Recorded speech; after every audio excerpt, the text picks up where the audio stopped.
Dans les années 60, l'histoire de la mafia prit un tour radicalement différent quand l'organisation sicilienne décida d'inonder le marché des États-Unis avec une drogue extrêmement dangereuse, l'héroïne.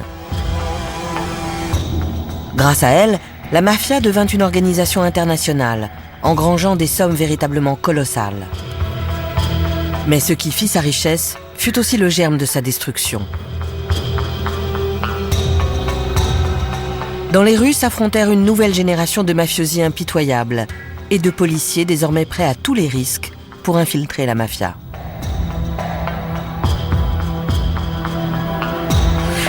L'enjeu de cette guerre sans merci, des milliards de dollars, des millions de vies et l'avenir même de l'Amérique.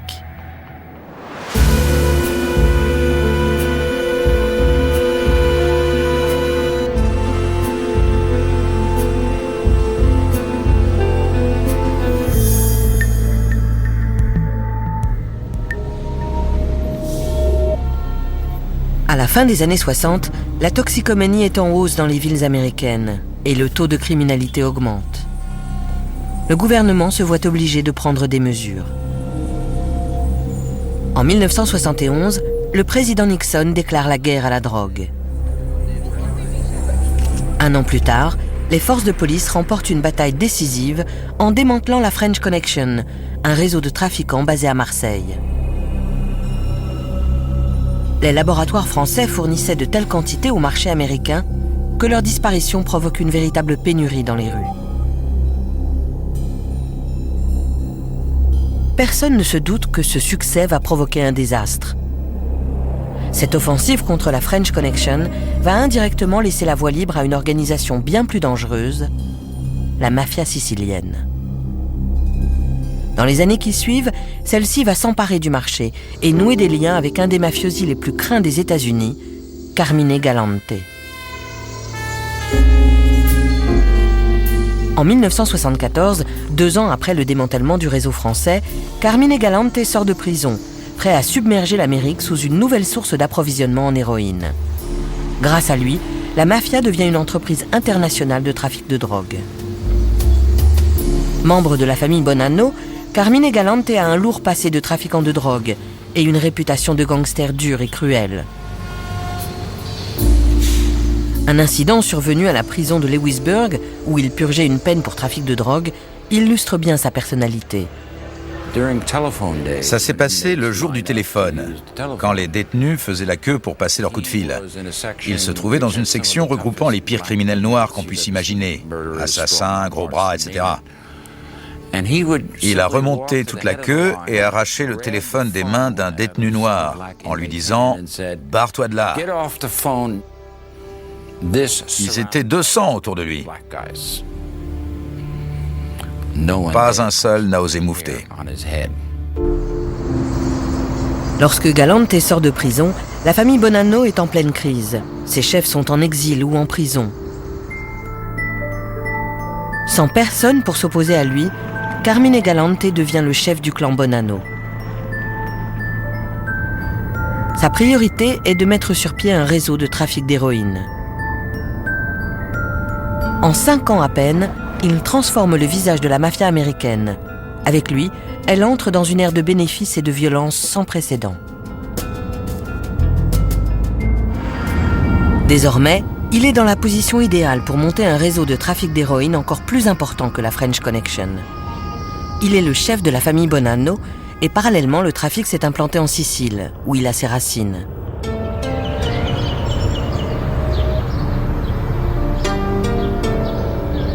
Carmine Galante est né à New York, mais sa famille est originaire de la ville de Castellammare del Golfo, dans le nord-ouest de la Sicile.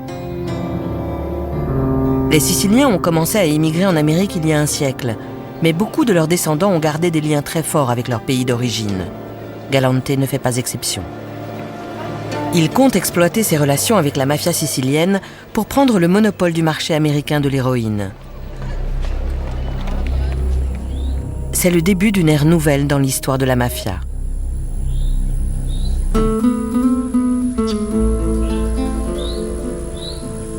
Jusque-là, les organisations siciliennes et américaines opéraient indépendamment l'une de l'autre. La French Connection démantelée, la mafia sicilienne décide de s'emparer du créneau. Or, il n'y a pas plus rentable que le marché américain. Les Siciliens mettent sur pied un système sophistiqué pour acheminer la drogue. Par bateau, leurs fournisseurs pakistanais expédient l'opium semi-brut d'Asie via la Turquie jusqu'au lieu de rendez-vous au large des côtes siciliennes. Un émetteur ancré sur le fond marin prévient les Siciliens de l'arrivée du bateau. Une fois la nuit tombée, un hors-bord va chercher la cargaison.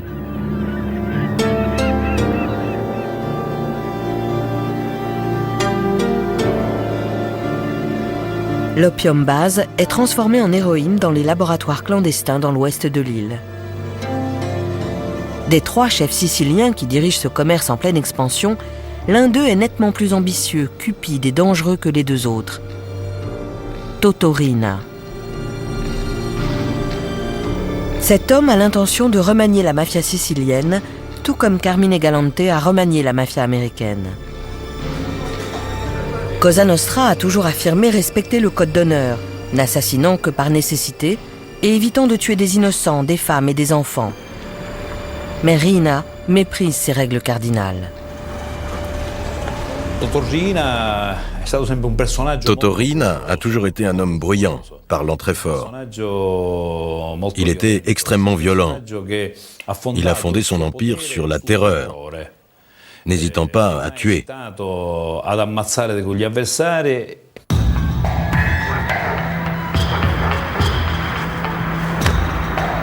Toto Riina est aussi ambitieux qu'il est sans pitié. Et il est déterminé à devenir le chef absolu de la mafia sicilienne.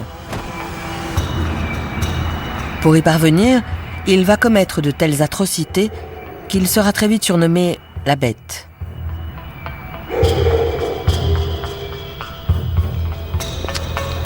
Au début des années 70, ces laboratoires produisent des tonnes et des tonnes d'héroïne pure. Une marchandise qu'il faut écouler.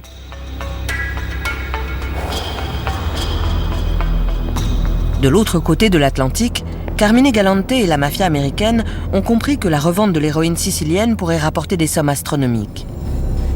Mais il y a un problème. L'organisation américaine s'est toujours jurée de ne jamais toucher au trafic de drogue.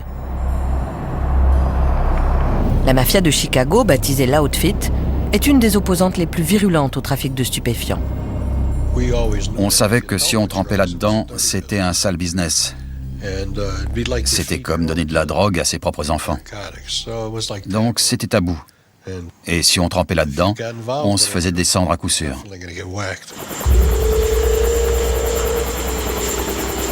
Pour l'Outfit, il n'est pas question de s'impliquer dans ce trafic tant qu'elle peut gagner de l'argent par des moyens plus acceptables. Ainsi, dans les années 70, Frank Culotta est envoyé à Las Vegas pour contrôler les bénéfices extrêmement juteux des casinos appartenant à la mafia.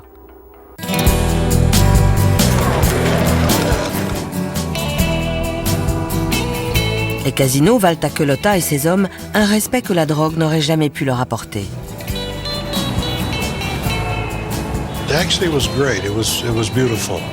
C'était vraiment génial. On avait absolument tout ce qu'on voulait. Les stars de cinéma tenaient autant à être vus avec nous que nous avec eux. Où qu'on aille, on déroulait le tapis rouge. On était respectés, du moins je le crois. J'espère que je n'étais pas craint, même si parfois la crainte inspire le respect. Mais pour d'autres, les bénéfices astronomiques générés par le trafic de drogue sont irrésistibles. Après des débuts modestes à Brooklyn, Dominic Montillo est devenu membre d'une des grandes familles new-yorkaises, les Gambino. Pendant des années, il s'est occupé du trafic de drogue pour le compte de la mafia. On avait fait passer le mot. Quiconque est pris à trafiquer de la drogue sera exécuté sur le champ. Mais en fait, le vrai message était « Ne vous faites pas prendre ». À l'époque, il n'y avait pas une équipe qui ne soit pas impliquée. Ça rapportait beaucoup trop d'argent pour qu'on crache dessus. La mafia ne veut pas être vue en train de vendre de la drogue, mais elle n'est que trop contente de prendre l'argent.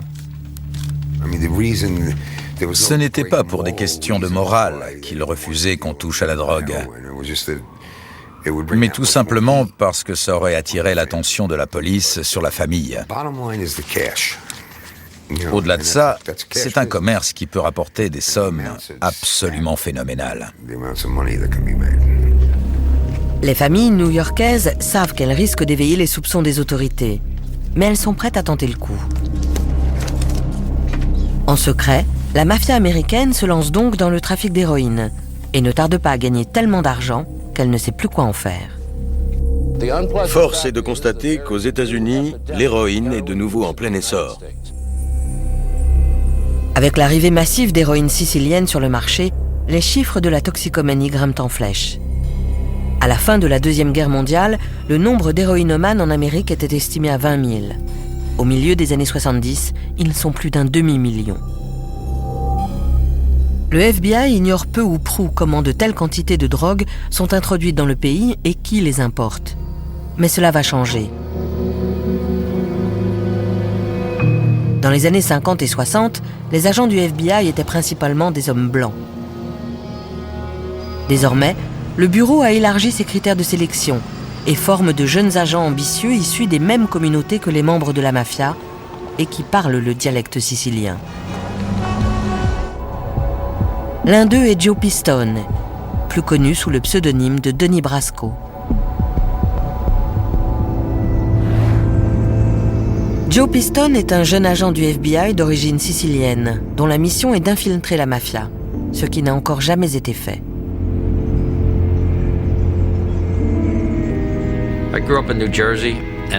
J'ai grandi dans le New Jersey, dans un quartier italien où vivaient des types de la mafia, et je suis allé au lycée avec les fils de ces hommes. J'ai donc toujours connu la mafia. Ce n'était pas nouveau pour moi quand je suis entré au FBI. J'étais parfaitement au courant des us et coutumes de l'organisation. Joe Pistone a toujours rêvé d'être flic. Quand j'étais ado, ça aurait été très facile pour moi de passer du mauvais côté de la barrière. Je voyais ce qui se passait dans le quartier. Je connaissais toutes les combines. Mais je n'ai jamais eu envie de ça grâce à mes parents. Si j'avais fait la moindre bêtise, mon père m'aurait collé un bon coup de pied dans le derrière. Le 7 juillet 1969, Joe Pistone est nommé agent spécial du FBI. 7 ans plus tard, il disparaît de la circulation et réapparaît sous une autre identité. Tout le monde doit avoir une couverture, une histoire. J'ai choisi un nom, Denis Brasco, et j'ai décidé qu'il serait cambrioleur, voleur de bijoux, parce que c'est une profession où la violence est rare. Il y a peu de voleurs de bijoux en prison pour meurtre. Mon personnage était quelqu'un de non violent, mais en même temps, il avait quelque chose à offrir. Je pouvais proposer des pierres précieuses et des bijoux en prétendant que je venais de faire un coup. La mission de Pistone est d'infiltrer une famille mafieuse. Les risques sont énormes, mais s'il réussit, il aura une chance de révéler les dessous de cet univers criminel. Une seule erreur, et c'est la mort assurée.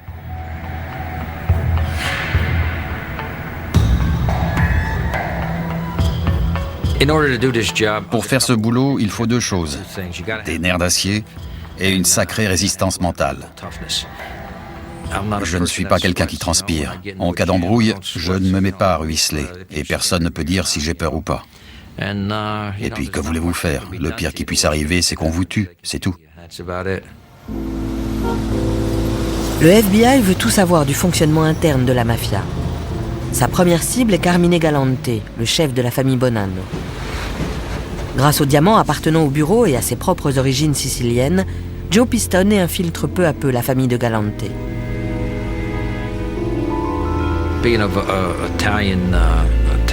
Étant d'origine italienne, je connaissais bien la rue et les méthodes de la mafia.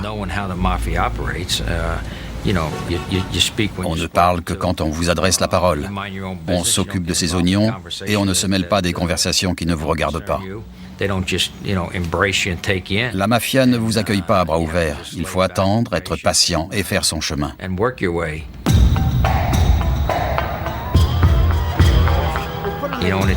C'est la première impression qu'on donne qui va rester. Il faut faire certaines choses, montrer qu'on connaît la rue, qu'on est des leurs. C'est comme ça qu'on se fait accepter.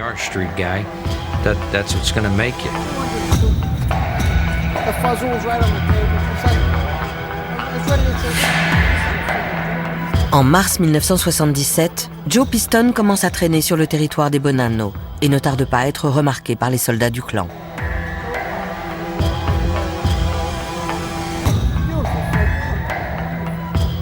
Un des affranchis dont il fait la connaissance est Lefty Ruggerio. Comme il l'apprend plus tard, Ruggerio est un tueur de la mafia. Lefty aborde Piston en lui demandant de lui vendre des bijoux volés. On m'a présenté un certain Lefty Ruggerio, un vrai de vrai. Il savait tout. C'était une véritable encyclopédie sur la mafia. C'était le professeur idéal pour quiconque voulait apprendre. Fort de mes connaissances de la rue et de la mafia, je ne lui ai posé aucune question. Je n'ai pas cherché à obtenir des informations. Et ça lui a plu. Il a vu que je venais de la rue, que je savais où je mettais les pieds. De plus, en tant que voleur de bijoux, je disposais de pierres précieuses. Et ça aussi, ça lui a plu. Ça représentait de l'argent.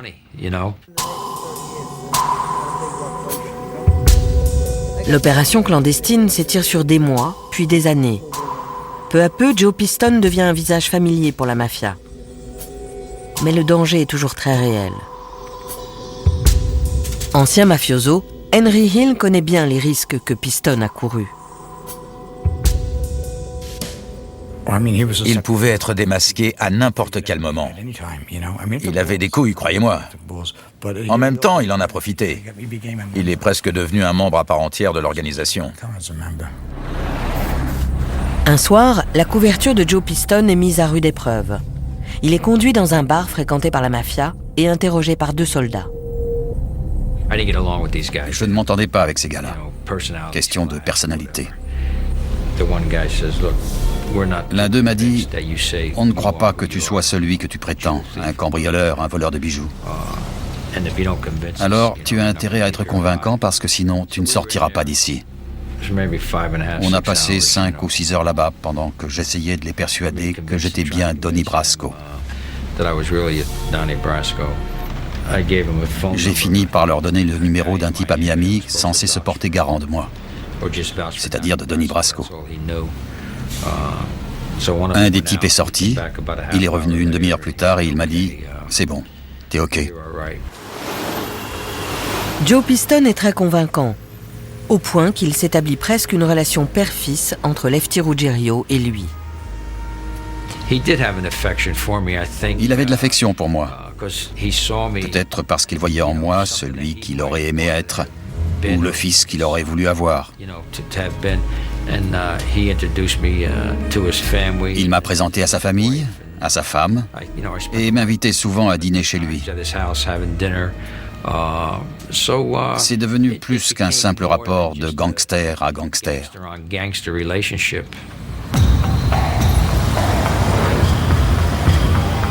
À l'été 1977, Piston a gagné la confiance de Lefty. Mais va-t-il réussir à s'introduire dans l'entourage du big boss, Carmine Galante? Un soir, Lefty m'a dit « Il faut qu'on aille quelque part. » Où ça? Je te le dirai quand on y sera. Galante avait une réunion et nous étions chargés de rester dehors et de surveiller que tout se passe bien. En gros, on montait la garde à l'extérieur. C'est une occasion en or pour Piston. J'ai demandé à Lefty « Est-ce qu'on peut entrer ?» Il m'a répondu « T'es dingue? Tu peux pas entrer t'asseoir pendant que le boss est en réunion. Il est même pas question que tu le rencontres. Tu sais bien qu'il parle pas au type de ton rang. On attend juste dehors jusqu'à ce qu'ils nous disent qu'on peut y aller. » J'ai eu une grosse poussée d'adrénaline. J'ai pensé à un tas de choses, mais surtout au fait que si j'étais tué, ce serait sous l'identité d'un affranchi, pas d'un agent du FBI. J'étais un agent infiltré. Personne n'avait jamais réussi à approcher autant un par un, sans parler de lui servir de garde du corps. Joe Piston n'est pas aussi proche de Galante qu'il le voudrait, mais il parvient malgré tout à glaner des informations importantes. Avant le début de sa mission, le FBI avait quelques idées sur le fonctionnement interne de la mafia. Mais pour la première fois, un de ses agents peut confirmer de l'intérieur la façon dont elle est organisée. Comme Joe Piston l'explique au FBI, chaque famille est structurée comme une formation militaire. Au sommet, le chef de la famille. Directement sous ses ordres, son second et un conseiller appelé consigliere. En dessous, les chefs locaux, chacun à la tête d'un groupe de 5 à 10 hommes. Du fait de cette hiérarchie, il y a plusieurs intermédiaires entre le chef et les soldats qui exécutent les ordres. Il est donc presque toujours impossible d'incriminer le chef de la famille. Ces renseignements sont cruciaux dans la guerre contre la mafia, et ce n'est que le début. Piston parvient aussi à découvrir le secret de l'ascension météorique de Carmine Galante au sein de la mafia new-yorkaise. Joe nous a parlé de Siciliens que les gars de la mafia américaine avaient baptisés les Zips. Pour lui, cela signifiait qu'au sein de la famille Bonanno, c'étaient les membres de la mafia sicilienne que l'on chargeait des exécutions et du trafic d'héroïne. C'était une révélation incroyable.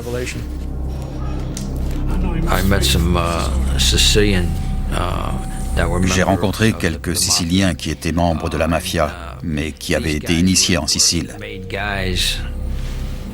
On les avait fait venir en Amérique, mais ils ne fréquentaient que leur propre clique.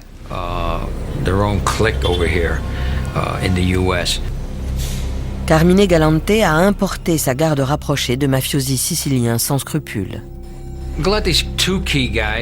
Ces deux principaux gardes du corps étaient Cesare Bonaventure et Baldo Amato.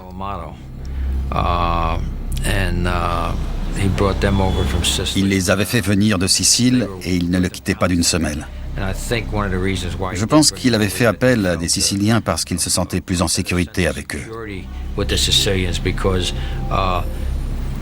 Il pensait qu'ils étaient plus fidèles à la tradition, pas encore américanisés. Mais l'arrivée de ces deux gardes du corps fait des vagues au sein de la famille Bonanno.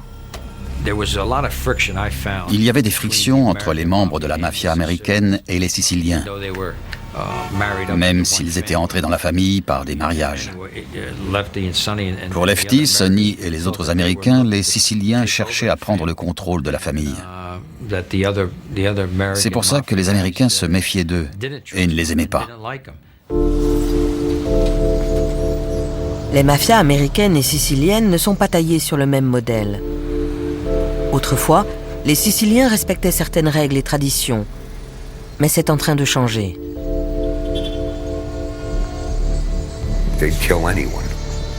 Ils tuaient n'importe qui. Nous avions des règles, aussi étranges que cela puisse paraître.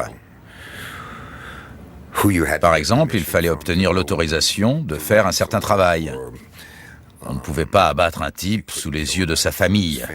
Eux n'avaient pas de telles règles. Cette nouvelle génération de Siciliens sans foi ni loi est issue d'un clan originaire de Corleone, une petite ville isolée au cœur des montagnes de Sicile. Les mafiosi de Corleone sont différents. Ils sont durs, extrêmement féroces. C'est vraisemblablement leur mode de vie paysan qui leur a appris à résister à tout. La prison n'effraie pas les Corléonais, ils n'ont pas peur de mourir et restent toujours fidèles à leur chef. Les Corléonais ont pris le pouvoir au sein de la mafia sicilienne en bafouant toutes les règles et en tuant sans l'autorisation de quiconque.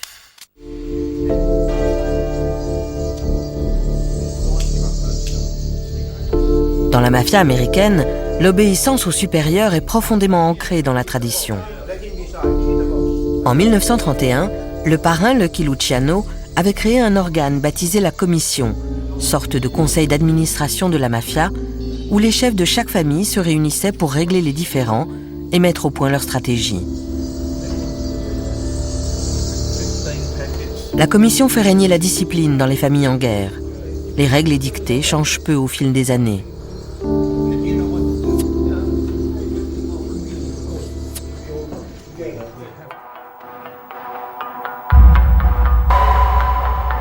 Une de ces règles stipule qu'il est interdit de tuer qui que ce soit sans l'approbation du chef de sa famille.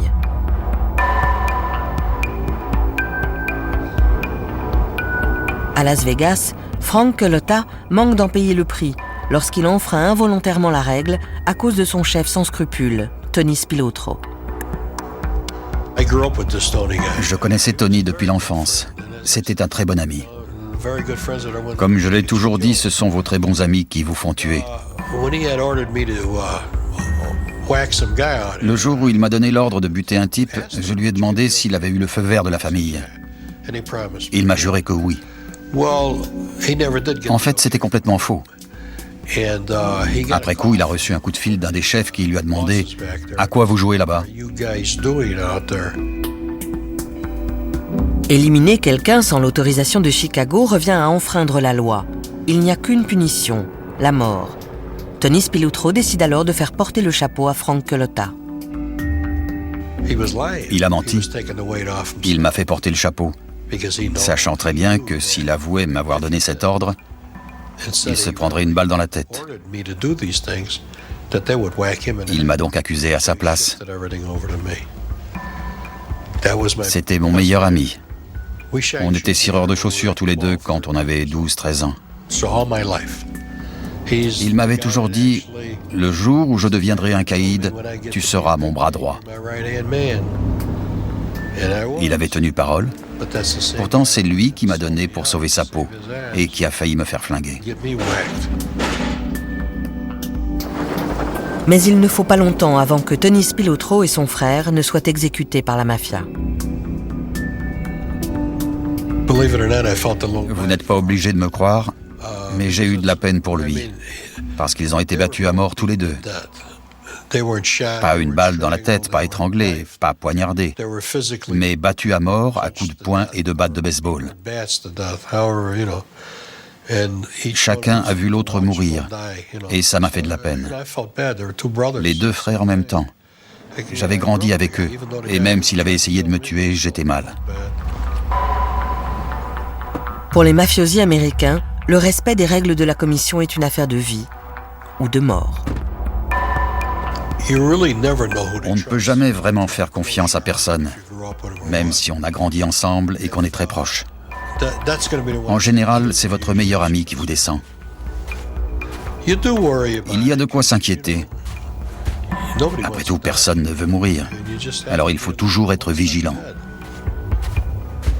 La plupart des gens n'ont que 4 ou 5 amis proches dans toute leur vie.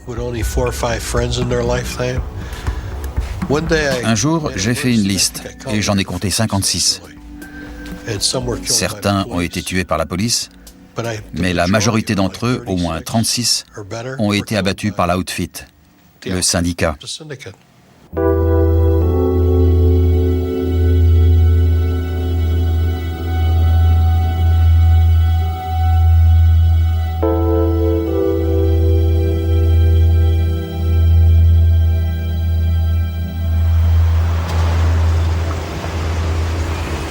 De toute évidence, Carmine Galante se moquait perdument de la commission et de ses règles.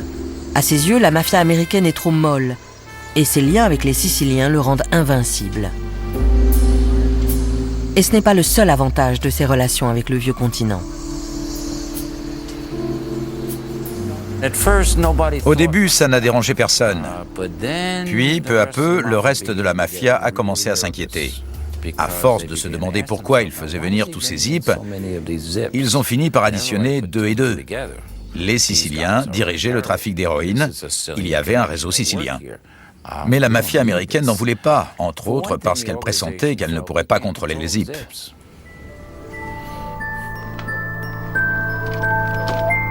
Les Siciliens raffinent et exportent l'héroïne.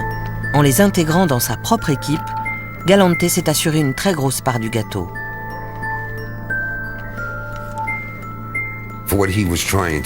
Vu ses projets concernant le trafic d'héroïne, plus il s'alliait avec les Siciliens, mieux c'était, puisque toute la source de l'approvisionnement était là-bas. À la fin des années 70, la mafia sicilienne a le monopole du trafic d'héroïne. Dans les rues américaines, les bénéfices qui en résultent se montent à 20 milliards de dollars par an. Mais Carmine Galante veut tout garder pour lui. Il est temps de réagir. Il était cupide. Il aurait pu reverser une partie des bénéfices au Bonanno. Mais il ne partageait même pas avec ses propres hommes au sein de la famille. Il avait un ego surdimensionné et voulait être le grand chef. Il n'était pas question qu'on lui dise ce qu'il avait à faire. Il dirigeait sa famille et comptait mettre la main sur les autres aussi. C'est à cette époque qu'il s'est fait des ennemis mortels. Les autres chefs ne l'aimaient pas parce qu'il se prenait pour le caïd de la ville.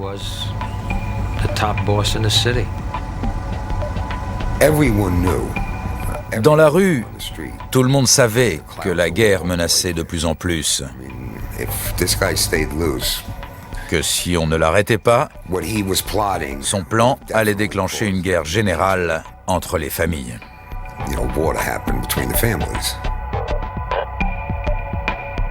Pour les chefs des autres familles, Galante devient un problème incontournable. Seule la commission a toute autorité pour agir. Mais la solution sera inévitablement violente. Galante doit disparaître.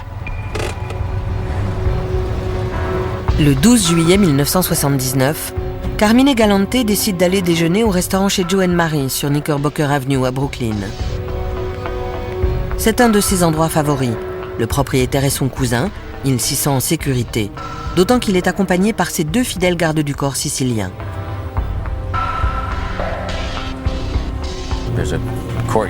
On accède à une cour intérieure en traversant le restaurant. Ils étaient installés dehors, prêts à se mettre à table. Galante avec son éternel cigare à la bouche.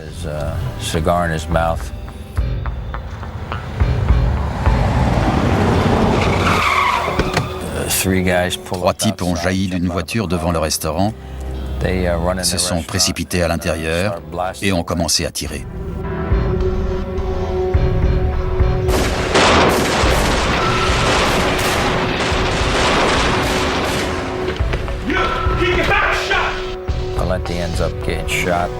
Galante est abattu et s'effondre sur le dos. Le cigare toujours vissé entre les dents. Voilà comment ils l'ont eu. Voici la une devenue célèbre que l'Amérique découvre le lendemain matin. L'ascension fulgurante de Carmine Galante s'est achevée dans une mare de sang.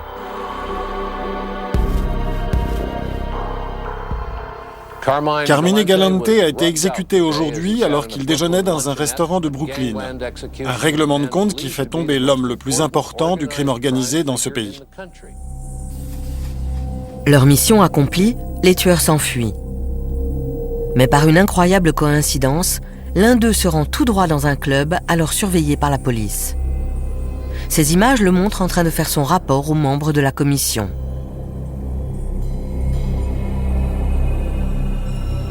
Mais les fédéraux ne sont pas au bout de leur surprise. Quand la police est arrivée sur les lieux du crime, ils ont tout de suite identifié le corps de Carmine Galante. Un homme âgé, le cigare vissé dans la bouche. Quand elle a commencé son enquête, elle a appris qu'il y avait 2 autres individus avec Galante, identifiés plus tard comme ses gardes du corps. Mais comme par miracle, eux s'en étaient tirés sans une égratignure.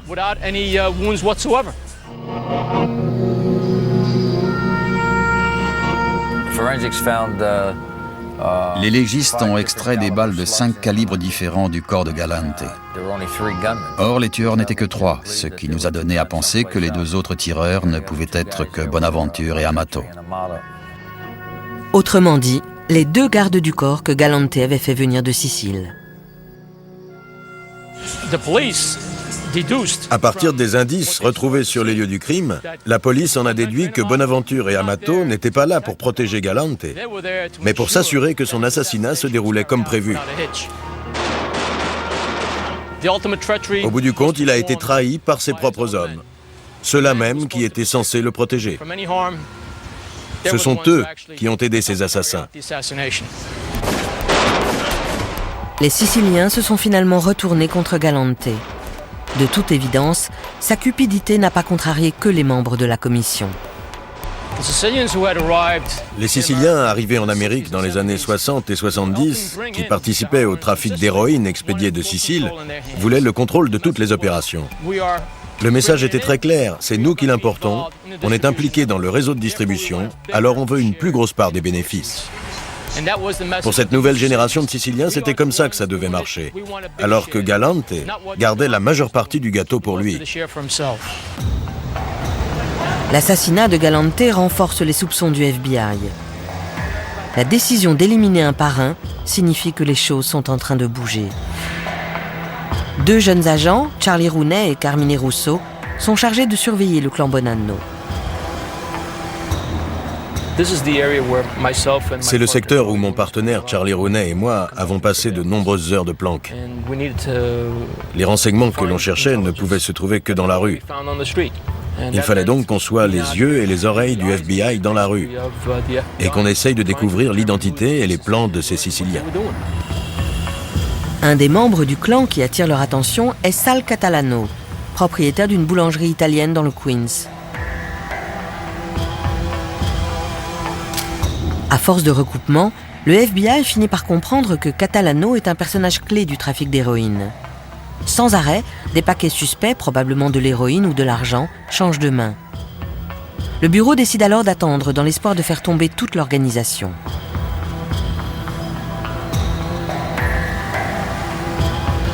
Une des choses qui intéressait au premier chef, le FBI et la police en général, c'était la façon dont il faisait entrer l'héroïne aux États-Unis. Au cours des 5 années suivantes, l'opération de surveillance de Russo et Rooney évolue jusqu'à devenir la plus grande enquête jamais menée par le FBI. Finalement, après avoir enregistré et transcrit plus de 55 000 écoutes téléphoniques, l'équipe de 400 agents réussit à comprendre comment la mafia introduit la drogue dans le pays.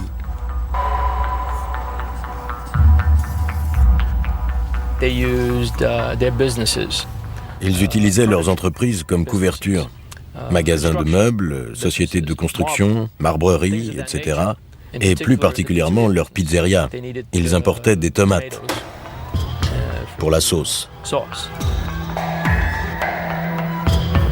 La mafia a mis la main sur d'innombrables pizzerias dans tout le pays, en confiant la gérance à des immigrants siciliens. L'opération est dirigée par Sal Catalano depuis sa boulangerie du Queens.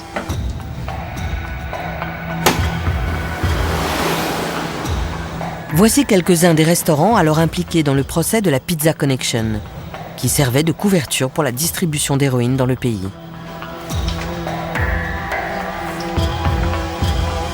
L'héroïne arrive aux États-Unis par de nombreuses voies et des méthodes souvent très ingénieuses. Des conserves de tomates ou des cartons de fromage sont bourrés d'héroïne pour une valeur de centaines de milliers de dollars. Mais le réseau des pizzerias ne s'occupe pas de la vente au détail. Les dealers de la mafia ne vendent jamais l'héroïne directement dans la rue. La drogue importée est coupée, puis vendue à des petits dealers qui opèrent dans la rue. De cette façon, les chefs mafieux restent soigneusement à l'écart de la partie sale du trafic. Les pizzerias permettent également à Catalano et ses hommes de blanchir les bénéfices de la drogue en les intégrant dans la recette des restaurants. C'était une sacrée couverture. Qui irait penser à une pizzeria? Quand on voit un type en train de faire tourner une pâte et préparer une pizza, on n'imagine pas qu'il soit mêlé à ça. Dealer pour le compte de la mafia, Henry Hill utilise régulièrement les pizzerias pour ses livraisons. J'allais manger une pizza dans un centre commercial en laissant ma voiture sur le parking et je repartais avec une autre voiture où était planquée la drogue. 4 jours plus tard, je revenais après avoir placé l'argent dans le coffre. Les preuves découvertes par le FBI impliquent les dirigeants de la mafia et permettent de remonter la filière jusqu'en Sicile.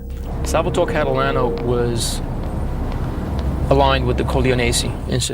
Catalano était allié aux Corleone et au parrain de la mafia sicilienne, Toto Riina. Catalano est venu en Amérique dans un but bien précis. Les Siciliens expédiaient leur production aux États-Unis et avaient besoin sur place de gens en qui ils avaient confiance pour mener leurs affaires à bien. Le pouvoir des Corléonais et de leur chef sans pitié Totorina s'étend désormais jusqu'en Amérique. Qui sait depuis combien de temps cela durait avant qu'on ne découvre le poteau rose? Si on est tombé sur toute l'opération, c'est principalement grâce à l'assassinat de Carmine Galante. Sans cela, je ne suis pas sûr qu'on se serait intéressé à eux à cette époque.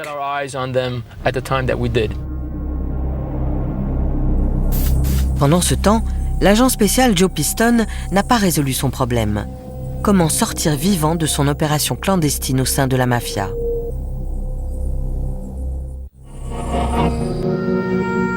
Malgré la mort de Galante, Joe Piston continue de travailler pendant 2 ans sous l'identité de Denis Brasco, jusqu'en 1981, où sa mission prend un tournant dangereux.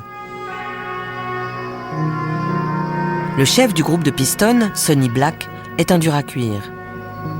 Pourtant, au fil des années, l'agent infiltré a fini par l'impressionner. Finalement, Sonny Black décide d'honorer Piston en faisant de lui un affranchi, un membre à part entière de la mafia. Le problème, c'est que Piston devra tuer quelqu'un.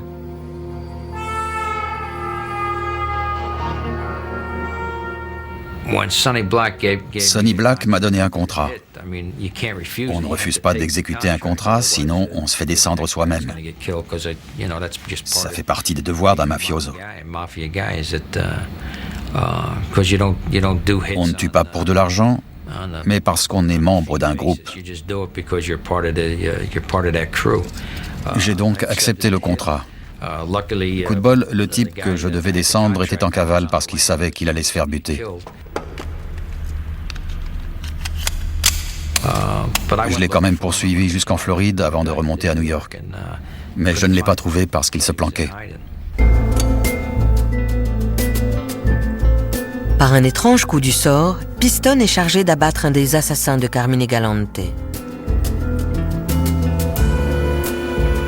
Mais l'exécution n'a pas lieu. Le FBI ne peut pas laisser un de ses agents commettre un meurtre. Le 26 juillet 1981, la mission de Joe Piston prend fin. Le FBI décide de révéler sa véritable identité à ses contacts au sein de la mafia. Sur ces photos, les agents du bureau sortent d'un bar fréquenté par la famille Bonanno, après avoir informé Lefty Ruggerio que son ami Denis Brasco est un agent fédéral.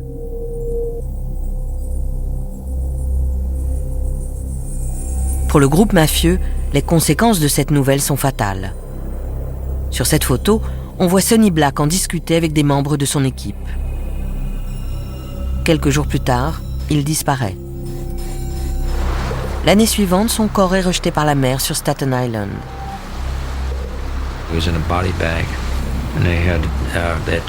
Il l'avait fourré dans un sac en plastique après lui avoir coupé les mains. Allusion au fait qu'il m'avait permis de serrer la main de vrais affranchis. Ces photos de Lefty Ruggerio sont prises juste après qu'il a découvert que Piston était un agent du FBI. Il sait qu'il est dans les ennuis jusqu'au cou. La mafia ne lui pardonnera jamais une telle erreur. Les Bonanno lancent un contrat sur lui. Mais le FBI parvient à lui mettre la main dessus avant eux.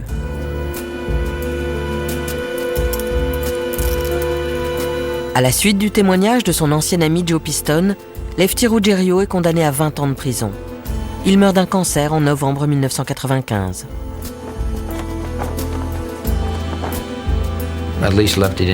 Au moins, il ne s'est pas fait descendre. Il a fait de la prison, mais il est resté en vie. Il a eu ce qu'il méritait. Lefty n'est pas devenu gangster à cause de moi, pas plus que Sonny et tous les autres gars. Ils l'étaient déjà bien avant, ils l'ont été de mon temps et ils le sont restés après moi.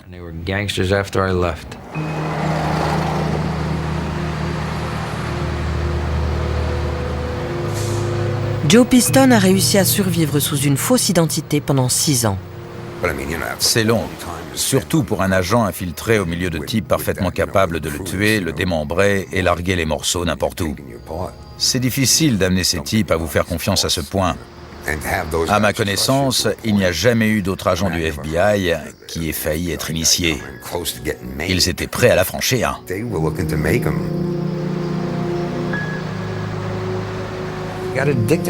Mais il a fini par se prendre au truc.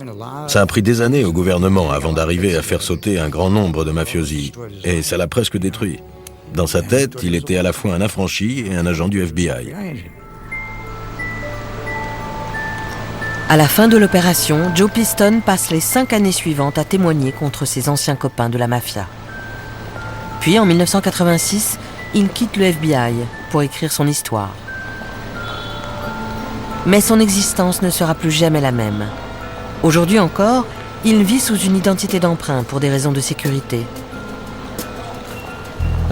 La mafia a lancé un contrat contre moi dès la fin de l'opération, quand mon identité réelle a été révélée. Si ça m'inquiète, je n'y pense pas tous les jours. Je prends des précautions et je vis ma vie.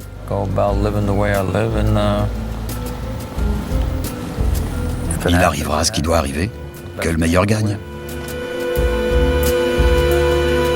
Grâce au travail d'agents comme Joe Piston et Carmine Russo, l'enquête sur la Pizza Connection a sérieusement affaibli la mafia américaine. Mais celle-ci s'est considérablement enrichie grâce au trafic de stupéfiants. Et il faudra plus que cela pour lui porter un coup fatal. Personne ne se doute alors que dans les années à venir, le revirement d'un capot va changer la donne et mettre à genoux les mafias américaines et siciliennes.